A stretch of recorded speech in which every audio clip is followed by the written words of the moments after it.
He almost didn't stop, and if he hadn't, she would have been dead by morning. Arthur Thomas, 71, widower. 2.5 years alone in the same house he'd shared for 43 years. He wasn't looking for anything that Tuesday. He was just an old man walking home in the rain with his blood pressure tablets and a box of biscuits and nowhere particular to be. Then he heard it, faint, behind the bins. The kind of sound you almost convince yourself you didn't hear. He stopped. The woman behind him nearly walked into him, said something sharp and kept moving. He didn't hear her. He was listening. There it was again. A kitten. Not the cute kind from videos. The other kind. Soaked flat. One eye sealed shut. The other blinking slow, the way something blinks when it's already halfway to giving up. It tried to stand when it saw him. Its legs went immediately. He looked up. People walked past. Hoods up, phones out. Lives fully occupied. Not one person slowed down. He exhaled. "You've got to be kidding me." He crouched. His knees made the sound they always make now. He'd stopped being embarrassed about it. The kitten didn't flinch, didn't hiss, didn't even try to run. That was a part he couldn't shake. A healthy animal runs. Even a scared one has the dignity of fear. This one had nothing left for running. Nothing left for anything, except being found, or not being found. He took off his coat, a good one, wool. Margaret had bought it, and wrapped the kitten inside it. It weighed almost nothing, like holding air that was trying not to disappear. At home, he warmed milk, placed it near the heater, sat back, waited. The kitten didn't move. He thought he'd been too late. Then the nose appeared, then the head, then it drank, fast, frantic, like life had just tapped it on the shoulder and said, "Oi, you're still here." And it had decided, in that 1 second, to completely agree. Arthur sat in his kitchen, watching this tiny animal choose to survive, and noticed, quietly, that his jaw had unclenched. He didn't know when it had clenched. Here's what you need to understand about Arthur. He wasn't a lonely man, exactly. His daughter rang Sundays. His son was in Edinburgh. He had neighbors, a chemist he visited on Tuesdays. But the house was a different thing. Margaret had been gone 2.5 years. He still bought 2 mugs out of habit sometimes.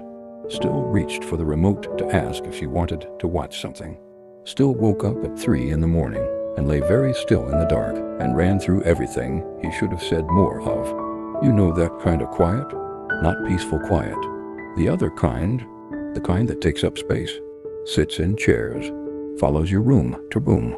That kind. He named her Dot. She was, from the start, a complete menace. Destroyed the toilet roll within 48 hours. Decided 7 a.m. was a reasonable time to voice opinions. Knocked his glasses off the armchair so reliably, it started feeling personal. He bought her a bed. She ignored it. He bought her toys. She lost them at midnight and rediscovered them with great excitement. He rang Carolyn on Sunday. "Dad, you got a cat?" She found me, technically. Pause. "Are you doing all right?" "I'm doing fine, Carolyn." Shorter pause this time. "What's her name?" "Dot." "That's sweet, Dad. Here's what no one tells you about a small animal in a quiet house. It reorganizes the hours. Morning has a reason now. Evening has company. The garden, which he hadn't touched properly since Margaret, he started going back out there, because Dot liked to sit in the doorway and watch the birds. And somehow he found himself weeding, then doing a bit more. On his knees in the April sun, thinking about nothing in particular, which, he realized, was itself a kind of miracle. There was a storm in January. Power out for 6 hours. He sat in the dark with a torch, Dot on his chest like a warm, breathing blanket, like she was manufacturing warmth on purpose. And he thought, in the dark, "I am all right. Not all right like everything is fine.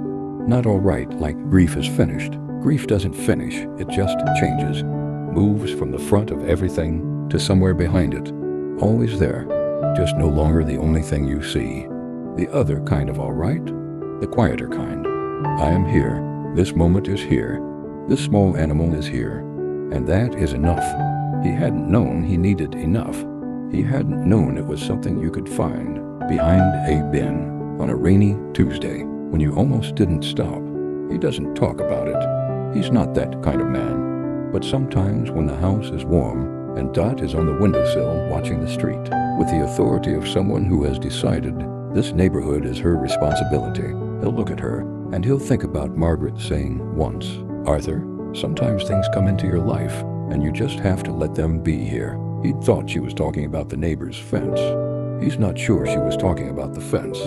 The night he found her, after the milk, after the slow, exhausted drinking, after she'd finally curled up small and gone to sleep, he leaned forward and whispered, "Don't make me regret this."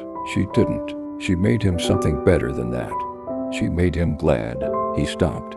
If this reminded you of someone, an elderly parent, a neighbor, a friend living alone, maybe today's the day to ring. They might not say they need it. They probably won't, but they'll remember you called. Most people will scroll past this and forget it by tonight. The ones who follow will be here for the next one. You already know which one you are. We will see you next time.